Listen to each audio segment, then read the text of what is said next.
Same है linear equation और exercise 6.2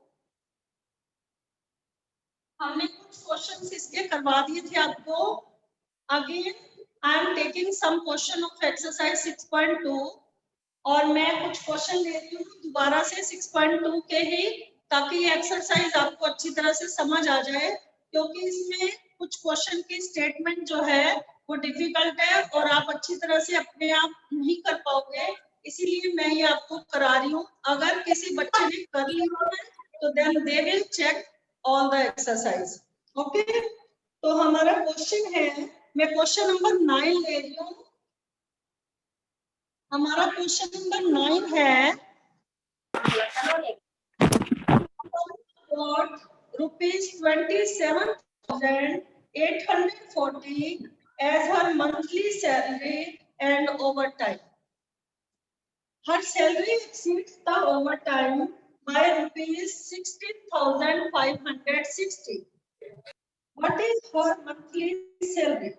उसकी मंथली सैलरी कितनी है? पहले तो आप इस क्वेश्चन की स्टेटमेंट को समझो और फिर मैं आपको बताती हूँ कि किस तरह से हमने इस क्वेश्चन को सॉल्व करना है। ठीक है, अपर्णा गॉट रुपीज 27,000 को मिल रही है, वो 27,840 रुपीज मिल रहे हैं। And over time, salary plus over time दोनों मिल रहे हैं। हर salary exceeds the over time by rupees 16,560। तो आप लेट कर लो, लेट अपर्णा की मंथली सैलरी जो है, अपर्णा मंथली सैलरी भी एक्स रुपीज है। मान लो अपर्णा की मंथली सैलरी जो है वो एक्स रुपीज है। ठीक है,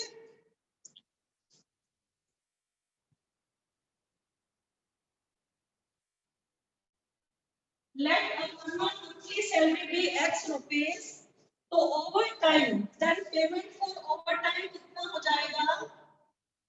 then payment for overtime वो कितना हो जाएगा? Minus 16,000. her salary exceeds the overtime by rupees 16,560. उसकी सैलरी जो है 16,560 ओवरटाइम से बढ़ गई है। तो हमें क्या करना है? What is her monthly salary? उसकी मंथली सैलरी कितनी है? तो इट मींस ये जो दोनों का टोटल है वो इक्वल है, कितना इक्वल है? 27,840 के इक्वल। ठीक है, तो उसकी मंथली सैलरी निकल आएगी कि मंथली सैलरी उसकी कितनी है। x में x प्लस करेंगे 2x और ये 16,560 जब आप राइट हैंड साइड में ट्रांसपोज करोगे तो यहाँ आपका माइनस लिखा है, तो इधर आके आपका क्या आ जाएगा? ये प्लस आ जाएगा। तो अब हम इसे ऐड करेंगे, तो ऐड करके हमारा कितना आ गया? ये प्लस कर दो, ऐड करके हमारा आ गया 44,400। ठीक है, तो x की वैल्यू क्या आ जाएगी? 44,400। ये 2 जब यहाँ पर 2x का मतलब है 2 मल्टीप्लाई x, जब 2 को हम यहाँ ट्रांसपोज करेंगे राइट हैंड साइड में तो ये हो जाएगा डिवाइडेड बाय 2। तो उसकी मंथली सैलरी कितनी है? हर मंथली सैलरी भी, हर मंथली सैलरी भी रुपीज 22,200। आपको ये क्वेश्चन समझ आ गया होगा। मैं एक बार फिर से रिपीट कर देती हूँ ताकि ये लीनियर इक्वेशन की वर्ड प्रॉब्लम वाली एक्सरसाइज में आपको दिक्कत ना आए, इसीलिए मैं इसके सारे क्वेश्चन करा रही हूँ। लेट कर लो कि अपर्णा की मंथली सैलरी जो है वो x रुपीज है, तो उसकी पेमेंट जो है ओवर टाइम की वजह से, ओवर टाइम 16,560 रुपीज की वजह से, उसकी ओवर टाइम करने की वजह से उसकी सैलरी एक्सीड हो गई, ज्यादा हो गई। तो इट मींस उसकी सैलरी जो टोटल मिला के वो 27,840 गिवन थी। तो ये -16,560 जब आपने राइट हैंड साइड में ट्रांसपोज किया है तो हम प्लस करेंगे और ये 2x का मतलब है 2 × x की वैल्यू क्या आएगी 2 इधर ट्रांसपोज कर देंगे तो उसकी मंथली सैलरी कितनी है 22,200। ठीक है, समझ आया आपको ये question. Now we will take the next question.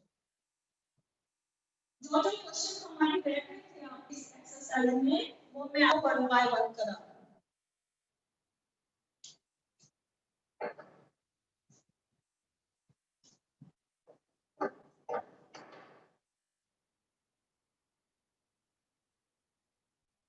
अब मैं ले रही हूँ 11th क्वेश्चन।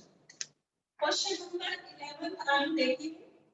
ध्यान से स्टेटमेंट को खुद भी रीड किया करो कराने से पहले, और अगर कोई डिफिकल्टी है तो पूछ सकते हो। A purse contains ₹550 in notes of denomination। जैसे किसी के पर्स में 550 रुपीस पड़े हैं, लेकिन उसमें जो डिनोमिनेशन है वो उसके जो टोटल अमाउंट है वो तो 550 है, और 550 में 10 रुपीस के नोट है और 50 रुपीस के नोट है। If the number of 50 rupees note is less than that of 10 rupees note, अगर 10 रुपीस वाले नोट जो हैं 50 रुपीस वाले नोट अगर 10 रुपीस वाले नोट से 1 कम है 1 लेस है तो find the number of 50 rupees note. आपको टोटल नंबर बताने हैं कि 50 रुपए वाले कितने नंबर्स ऑफ नोट हैं, 4 हैं 5 हैं 6 हैं। आपको उनके नंबर्स बताने हैं कि काउंटिंग में वो नंबर्स कितने हैं। तो लेट कर लो find the number of 50 rupees note, और जो इसका number of 50 rupees note is 1 less than that of 10 rupees note. तो लेट करो, let number of 10 rupees note be x। मान लो 10 रुपए वाले टोटल नंबर्स x है, तो 50 रुपीस वाले नोट कितने हुए, numbers of 50 rupees note B. इससे 10 रुपीस वाले जितने नंबर है इन 1 है। अब इनकी वैल्यू कैसे दे देते हैं। अगर मान लो मेरे पर्स में 10 रुपए में 5 है तो इट मींस मेरे पास 50 रुपीस है। वो कितनी हो जाएगी 50 रुपीस हो जाएगी। ऐसे ही अगर मेरे पास 50 रुपीस वाले 10 नोट है तो मेरे पास इट मींस 500 रुपीस है। तो ये तो नंबर्स है, ठीक है। तो ये यहाँ पर उनके 10 रुपीस और 50 रुपीस है, तो यहाँ पर डिनोमिनेशन ऑफ वैल्यू लिख सकते हो, ठीक है। डिनोमिनेशन ऑफ 10 रुपीस नोट में इसको हम 10 से मल्टीप्लाई करेंगे, तो 10 को x से मल्टीप्लाई करेंगे तो हमारा क्या आएगा 10x आ जाएगा। 10 को x से मल्टीप्लाई किया तो ये आ रहा 10x ऑफ 50 रुपीस नोट में इसको 50 से मल्टीप्लाई करेंगे क्योंकि वो एक कम है ना 10 रुपीस वाले से। तो 50 into x minus 1, तो टोटल अमाउंट कितना दे रखा है, टोटल अमाउंट ₹550 दे रखा है। तो इन दोनों को टोटल कर दो एज पर द इक्वेशन या एज पर क्वेश्चन के अकॉर्डिंग क्या हो जाएगा 10x plus 50 ब्रैकेट में x minus 1 equal to 5। समझ आया आपको, ये हमारी इक्वेशन बन गई। तो 10x plus 50x और 50 को 1 से मल्टीप्लाई करेंगे -50। एक बात का ध्यान रखना, ब्रैकेट के बाहर यहाँ पर ये 50 दे रखा है, यहाँ पर कोई साइन नहीं है, it means you have given the multiple sign.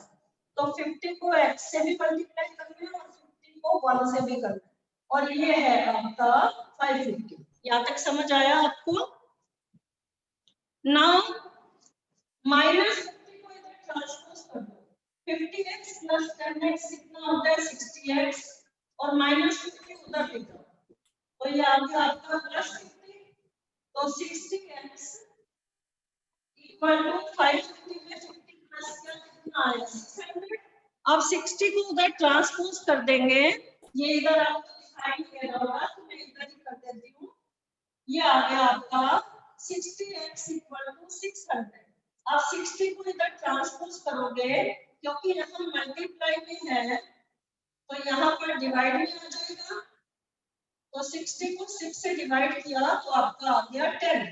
तो 10 रुपीज वाले नोट कितने हैं number of 10 rupees note be 10 and number of 50 rupees note be 50 rupees note be वो 1 कम था तो 10 में से 1 चला गया 9।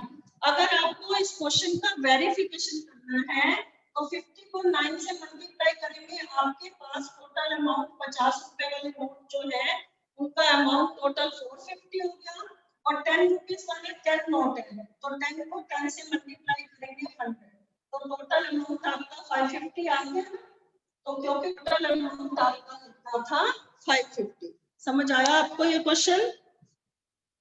एक बार फिर से मैं ये सब चीजें बता रही हूँ। इस क्वेश्चन में 11th क्वेश्चन में आपको ये बताना था टोटल अमाउंट दे रखा था 550 रुपीज और क्वेश्चन में क्या रखा था कि 10 रुपीज वाले नोट जो है 50 रुपीज वाले नोट जो है वो 10 रुपीज से 1 कम है। एक नोट 50 रुपए का कम है 10 रुपीज वाले नोटों से तो 10 रुपीज वाले नोट नंबर्स में कितने हैं x तो 50 रुपीज वाले 1 कम है तो x -1। अब वैल्यू कैसे निकालते हैं मल्टीप्लाई करके 10 को x से मल्टीप्लाई कर दिया इट मींस 10 रुपीज वाले नोटों की जो वैल्यू है वो 10x है और 50 रुपीज के नोट्स की जो वैल्यू है 50 मल्टीप्लाई x -1 और टोटल अमाउंट आपका है 550। नाउ आपकी x की वैल्यू आ गई 10 तो 10 रुपीज वाले नोट तो 10 है और 50 रुपीज वाले नोट 1 कम था तो 9। अब मैंने वेरिफिकेशन भी आपको बता दिया है कि 50 को 9 से मल्टीप्लाई किया आपको 450 आया और 10 को 10 से मल्टीप्लाई किया तो 550 तो टोटल अमाउंट कितना आ गया आपका 550।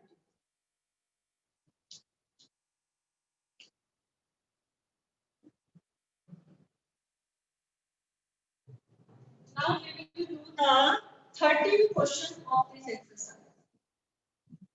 तो जो क्वेश्चन मैंने आप लोग को प्रैक्टिस करने के लिए करे थे वो क्वेश्चन मैं आपको करा रही हूँ ताकि आपकी कोई भी प्रॉब्लम ना आए। Now I am taking the 13th question of this exercise.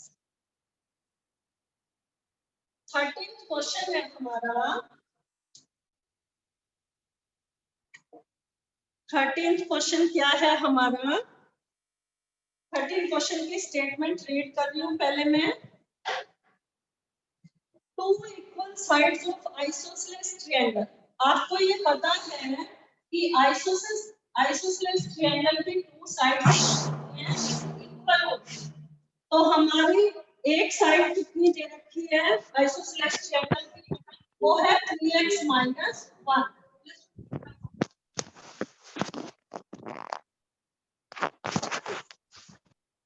Isosceles triangle के टू इक्वल साइड्स एक तो है 3x - 1 और दूसरी है 2x +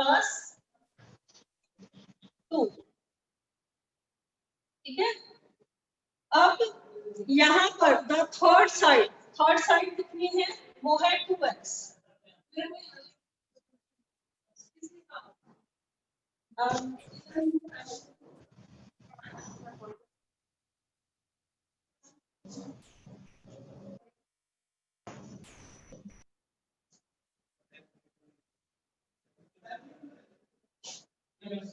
Yes students, अब two equal sides of isosceles triangle एक साइड 3x - 1 है और आइसोसेलेस ट्रायंगल की because two sides are equal तो दूसरी साइड्स क्या है 2x + 2 और थर्ड साइड आपको क्या दे रखी है 2x।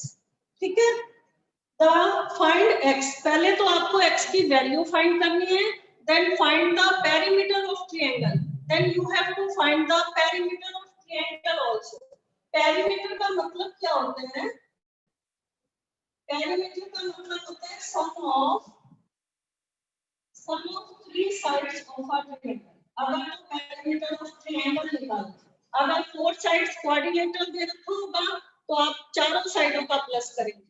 अब आपको ट्रायंगल का पेरीमीटर निकालना है तो sum of three sides of triangle, और आपके पास दो इक्वल साइड्स दे रखी है। इक्वल साइड्स का मतलब ये आपस में भी क्या है? इक्वल है। तो अब आप x वैल्यू पहले फाइंड कर सकते हो, तो यहाँ पर 2x को यहाँ पर ट्रांसपोज करो 3x के साथ, और -1 को राइट हैंड साइड में ले जाओ, तो x की वैल्यू क्या आ गई आपकी? 3। ठीक है, क्योंकि ये दोनों साइडें इक्वल थी। अब सेकंड चीज आपको क्या निकालनी है इस क्वेश्चन में? Second thing we have to find perimeter of triangle. Perimeter का मतलब होता है तीनों साइडों का जो सम है, तीनों को प्लस कर दो, तीनों साइडों का जो सम है दैट इज इक्वल टू, वो पेरीमीटर कितना गिवन है आपको इस क्वेश्चन में? आपको पेरीमीटर फाइंड करना है, गिवन नहीं है तो पेरीमीटर फाइंड करना है। तो पेरीमीटर हम तीनों साइडों को मैंने प्लस कर दिया। एक साइड तो आपकी 3x - 1 है, दूसरी साइड आपकी 2x + 2 है, और थर्ड साइड आपकी क्या है? 2x है। तो 3x + 2x 5x + 2x 7x, और 2 में से 1 चला जाएगा, आपका क्या आएगा? +1। Now put the value, x की वैल्यू दे रखी है 3, तो x की जगह मैंने क्या पुट कर दिया? 3 पुट कर दिया। तो 7 3 21 + 1, ये आपका क्या आ गया? 23। तो ये आपकी क्या आ गई है यहाँ पर? क्योंकि सेंटीमीटर मीटर नहीं लिखा हुआ, यूनिट लिखा हुआ है, तो पेरीमीटर जो है वो भी किसमें आएगा? यूनिट में आएगा। यूनिट लिखनी जरूरी होती है। अगर तो सेंटीमीटर लिखा होता तो मैं ये सेंटीमीटर लिखती, अगर मीटर लिखा होता then I will write metre, but here it is written unit, तो so I will write here unit. समझ आया? एक बार फिर से रिपीट कर देती हूँ। ये हमारे पास जो ट्रायंगल दे रखा था, वो कौन सा ट्रायंगल दे रखा था? Isosceles triangle. आइसोसेलेस ट्रायंगल की टू साइड्स इक्वल है। ठीक है, ये दोनों साइड्स क्या दे रखी है आपको? इक्वल दे रखी है। तो first I will find the value of x। मैंने सबसे पहले क्या फाइंड किया इसमें? वैल्यू x की फाइंड की। तो 3x - 1 = 2x + 2, तो मैंने 2x को यहाँ पर ट्रांसपोज कर दिया लेफ्ट हैंड साइड में, और -1 को राइट हैंड साइड में ट्रांसपोज कर दिया। 3x में से 2x चला गया x, और 2 में 1 प्लस किया, हमारा क्या आ गया? 3 आ गया। नाउ पेरीमीटर, तीनों साइडों का जो सम है दैट इज इक्वल टू, ये हमें पेरीमीटर फाइंड करना था। तो 3 + 2 5 + 2 7x, और 2 में से 1 चला गया +1, और x की जगह मैंने ये वैल्यू ट्रांसपोज कर दिया, यहाँ पर x की जगह पुट कर दिया, वैल्यू सब्स्टिट्यूट की है। ठीक है, ट्रांसपोज में यहाँ पर सब्स्टिट्यूट किया है। 7 3 21 + 1, आपका पेरीमीटर कितना आ गया? 22 यूनिट्स। आई होप आपको ये क्वेश्चन है वो समझ आ रहे होंगे। Now we will do the 14th question of this exercise.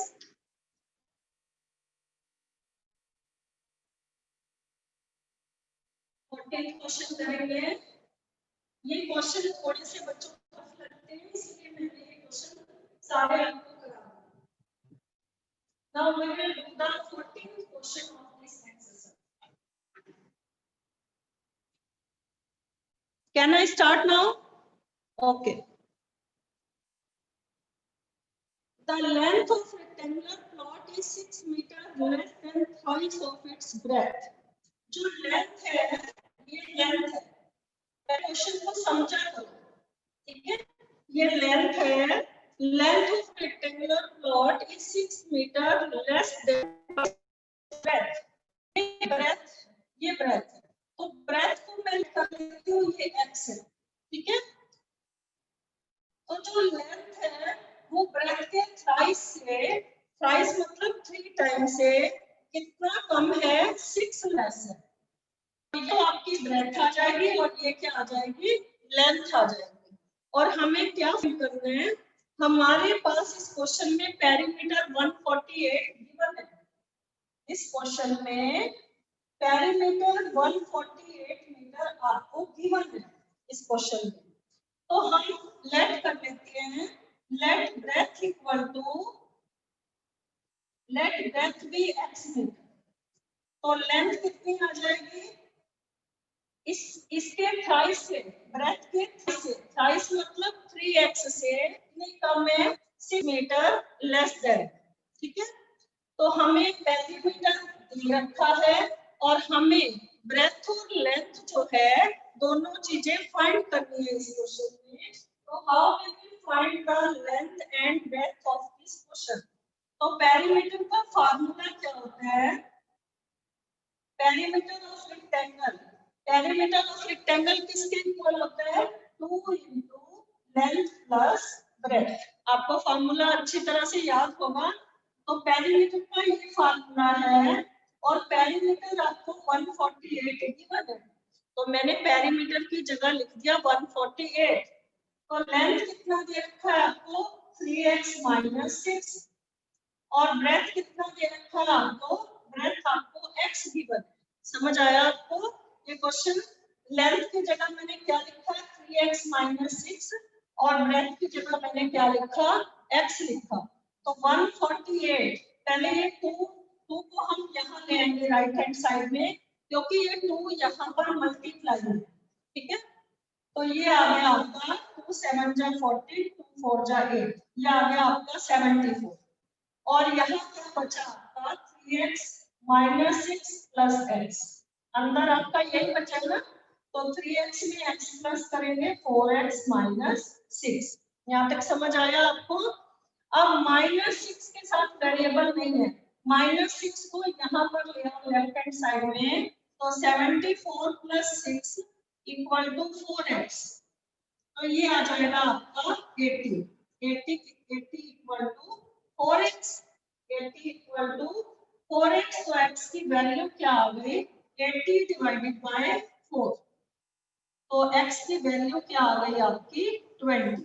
यहाँ तक समझ आया आपको। उसके बाद आपको ब्रेथ जो है वो x मीटर है, तो ब्रेथ कितना आ जाएगा, ब्रेथ तो आ गया आपका 20 मीटर, और लेंथ कितना आ गया आपका, लेंथ आ गया 3x - 6 था, तो वैल्यू पुट करो, x की जगह 20 पुट करो।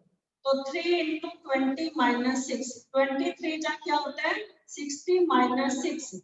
तो लेंथ कितनी आ गई, 54 मीटर। तो ये दोनों आपको क्या फाइंड करना था, डायमेंशंस फाइंड करनी थी। तो डायमेंशंस फाइंड करेंगे हम, तो कितना आ गया आपका, लेंथ ब्रेथ तो आ गया 20 मीटर, और लेंथ कितना आ गया आपका, 54 मीटर।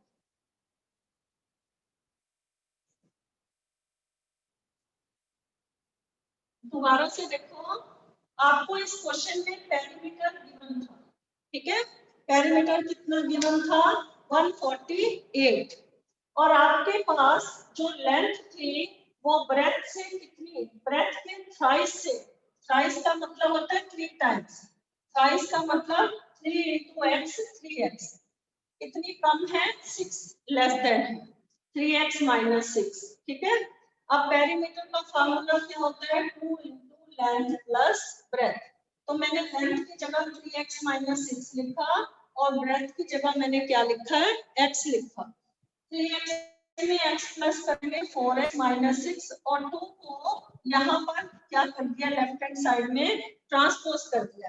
148 को 2 से डिवाइड किया 74, और -6 को यहाँ पर ले आओ। इसके बाद क्वेश्चन यहाँ किया था मैंने, इसके बाद 74 में 6 प्लस किया 80, 80 = 4x, तो x की वैल्यू आ गई 20। तो ब्रेथ कितना आ गया हमारा, वो तो x था तो 20 मीटर ही रहेगा, और लेंथ यहाँ पर वैल्यू, लेंथ हमारी थी 3x - 6, x की जगह मैंने 20 पुट कर दिया, 60 - 6 तो आपकी लेंथ कितनी आ गई 54 मीटर। समझ आया आपको ये question? Now we will do the last question of this exercise and some more questions from the back exercise of this chapter.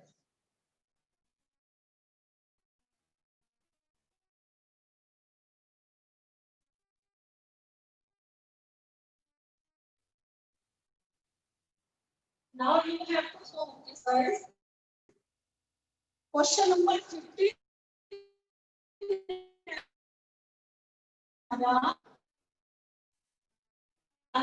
Question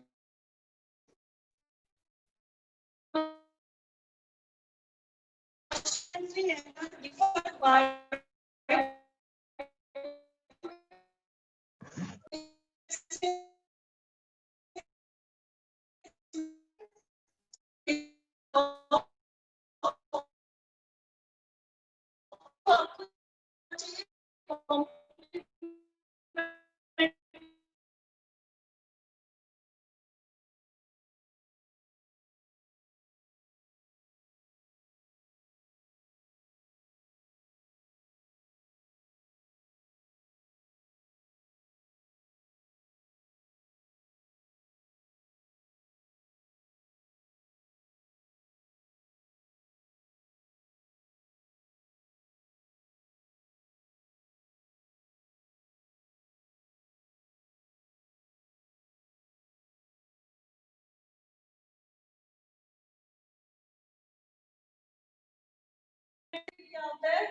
sum of two angle measure. Sum of two angle measure is 180 degree, तो इसे कहते हैं supplementary. ये आपको मैंने advance में बता दिया है, लाइन और एंगल चैप्टर कराएंगे तो इनके बारे में हम पढ़ेंगे, ठीक है? अब ये क्वेश्चन क्योंकि कॉम्प्लीमेंट्री और सप्लीमेंट्री से रिलेटेड है, सप्लीमेंट्री एंगल का आपके चेक और प्रोग्रेस जो है उसमें दे रखा है, वो भी करवा दूंगी, ठीक है? तो आपका नेट कर लेते हैं, नेट फर्स्ट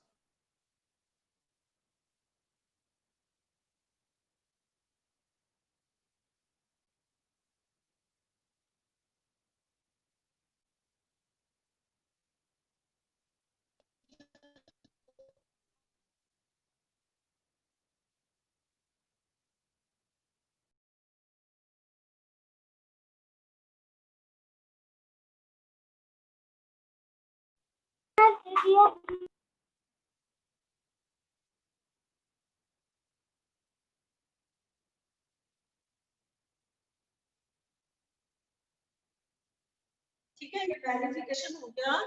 दो कॉम्प्लीमेंट्री एंगल थे, दोनों का डिफरेंस 20 था, ठीक है? एक अगर छोटा था बड़ा, दोनों का डिफरेंस 20, तो इन दोनों का जो सम था x x plus 20, ये एज पर द क्वेश्चन लिख दिया था यहाँ पर।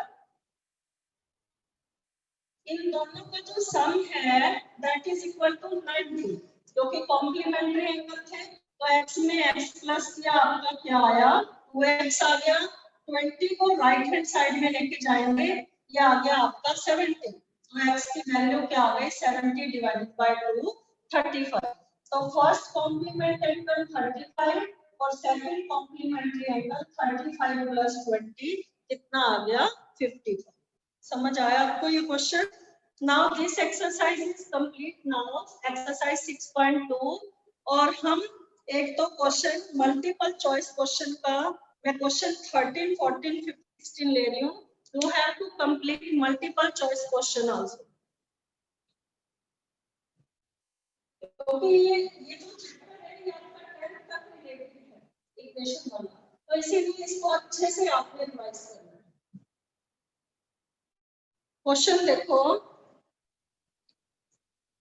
क्वेश्चन 13 है, ध्यान से देखो, मल्टीपल चॉइस क्वेश्चन का बुक का पेज नंबर 136 पर आपका क्वेश्चन नंबर 13 करा रही हूँ। बाकी क्वेश्चन को सॉल्व ट्राई करके देखना, 2-3 क्वेश्चन मैं आपको करा रही हूँ।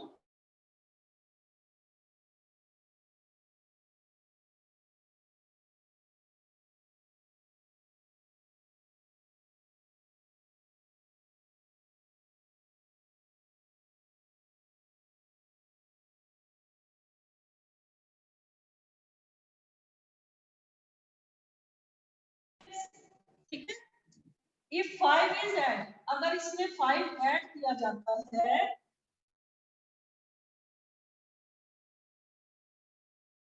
ऑप्शन आल्सो, आपको 4 ऑप्शन दे रखे हैं।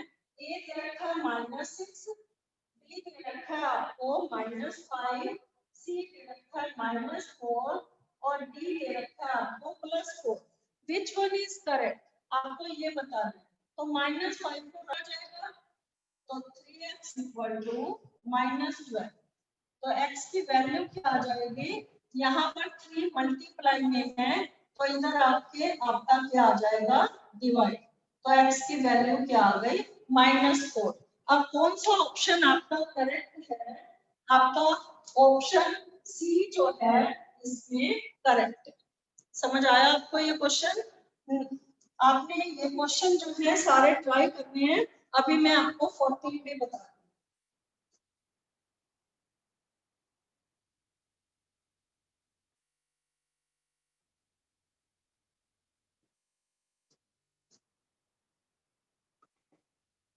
क्वेश्चन 14 है, if the length of rectangle, ये पेज नंबर 136 पर आपको दे रखे हैं मल्टीपल चॉइस क्वेश्चन, और सारे क्वेश्चन आपको कॉपी पे करने हैं लेकिन विद सॉल्यूशन करने हैं। और एबीसीडी इस तरह से ऑप्शन पे टिक नहीं लगाना, you will give the solution also in this question. Question की स्टेटमेंट में रीड कर रही हूँ और यहाँ पर लिख भी रही हूँ। If the length of rectangle, ध्यान से देखो, अगर किसी के बुक में ये पेज नहीं है तो मैं यहाँ पर स्टेटमेंट में लिख रही हूँ कि the length of a rectangle, अगर किसी के पास अभी बुक नहीं है तो देख लो। If the length of rectangle is twice its breadth, अगर लेंथ जो है वो ब्रेथ से ट्वाइस है and its perimeter is is 120 meter, then its length is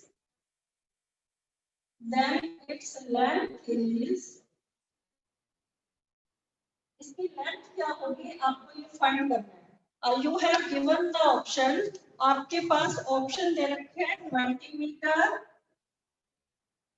B दे रखा है 40 मीटर, सी दे रखा है 60 metre and D is given 30 metre.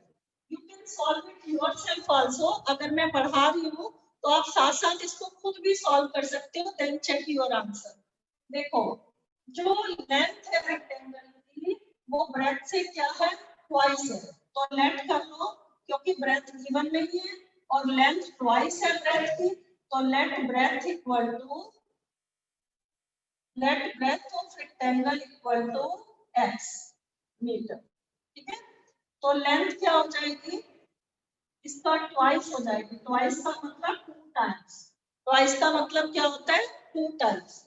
अब आपको पेरीमीटर गिवन था, कितना गिवन, 120, तो perimeter equal to 2 into length plus breadth, तो पेरीमीटर कितना है 120 और लेंथ कितना है 2x और ब्रेथ कितना है x। ठीक है, 2 को इधर ले आओ तो 1d डिवाइडेड बाय 2, तो यहाँ पर क्या हो जाएगा, डिवाइड में आ जाएगा।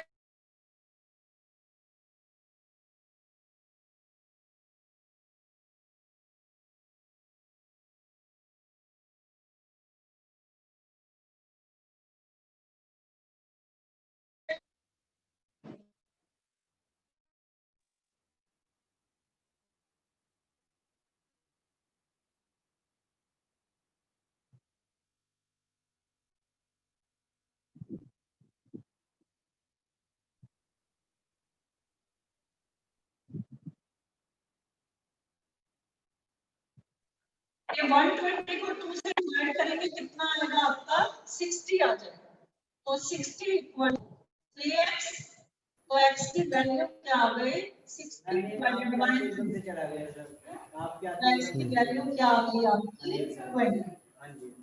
समझ आया? तो आपको क्या फाइंड करना था, आपको इस क्वेश्चन में लेंथ फाइंड करनी थी।